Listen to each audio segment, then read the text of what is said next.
and thank you for joining me on No Forsyth. I am Lee Johnston, and today we're meeting with the Mayor of the City of Cumming, Troy Brumbalow. Thank you for meeting with me today. It's my pleasure.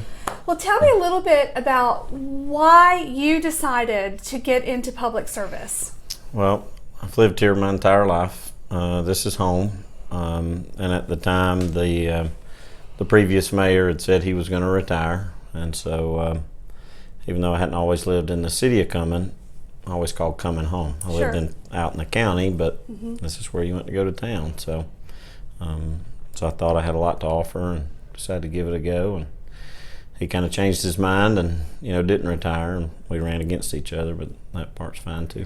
Well, so I always say my big thing is that social media will make people feel like there are people doing great things out there, right?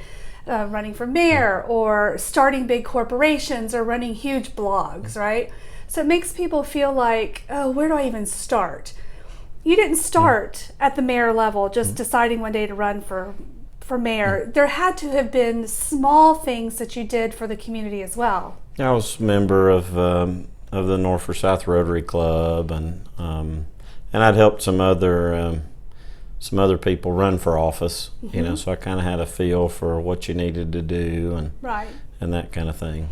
So you did start small. Yeah. Just small, right? Yeah. So in our community, where do you feel like we could use more volunteers, more help, and more support from the community? We just got so many great nonprofits that, whether it be a Rotary Club or the place, or, I don't want to, Creative Enterprises or Miracle League, you name it, the list goes on and on and on. Right, so there are ample opportunities for people to get involved in the community without having to run for mayor. Oh, definitely, right. Definitely. So what is one of the biggest surprises that you had that you weren't expecting as mayor? Probably how much people think the mayor is over the entire county. Yes. In the roads and the infrastructure. Right, so we're just over the city limits of Cumming. So lack of understanding about actually what your position is, and the community getting frustrated with you over things that are out of your control? Not getting frustrated with me, but they'll call on me and think, well, I can fix it. And then I have to say, I'm sorry, I can't. That's out of my jurisdiction. Well, so it's really people, and this is one thing when I was campaigning, letting people know how much local government really affects our day-to-day life, and it really does way more than the federal level. Government. Yes. But local politics it's not on TV every night. It's not on the radio, so people don't get involved in it. A lot of people don't even know who a lot of their elected officials are at the local level. But one way to get involved and to learn more is groups such as the Rotary Club or Kiwanis or other.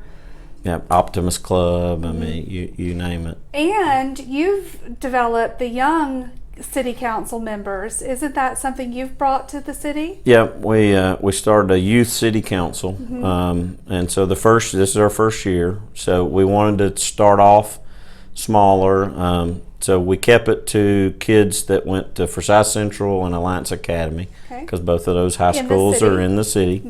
And if you were a city resident, you got some big bonus points as far as getting selected, because this is your city. Absolutely. You might later be a city councilman or the mayor. That's right. So we're starting them young, getting them involved. So they're going to bring to the table things that they see, not just for the youth, but for the whole city. But it's giving it through a fresh set of eyes, a different set of eyes. That's great. So so they've started meeting already, and then they'll be able to bring ideas forth to me and the normal city council, and hopefully there'll be something there that we didn't think of that we can implement. That's great. Now, something you ran on, you were not real happy with the progress of this downtown area. So you have been a very big proponent of the city center. Yep. So what's going on with that right now? So on August the 7th, we break ground on the city center. Must be very exciting. Yep. So we've there's been a lot of planning. Is that something that's going to be a public event where anyone can come out and have a groundbreaking? Yep. It'll be August the 7th at 9 a.m. over on the site. So we've got the governor couldn't be there, but he's sending someone to speak on his behalf, and then our downtown development authority that we created. They'll actually own the city center, and so we've got the head of that, will be speaking, and then myself. And what companies have already decided to be a part of this? Well, I can't disclose it yet because we're not on. We've got a ton of great restaurants, shops, vendors, all that are. So nothing really finalized where we can go public. Right, yet. they're ready to go. But you're excited about it. Oh yeah. Okay. And so we're getting close to the point that we can actually start signing leases. It's still a little early in the process, but we should be going vertical with buildings about April. That's the goal, and so they're finalizing design plans and all that kind of stuff now. Well, I've really enjoyed watching your social media posts and things that you've done, such as litter and getting busted by the sheriff.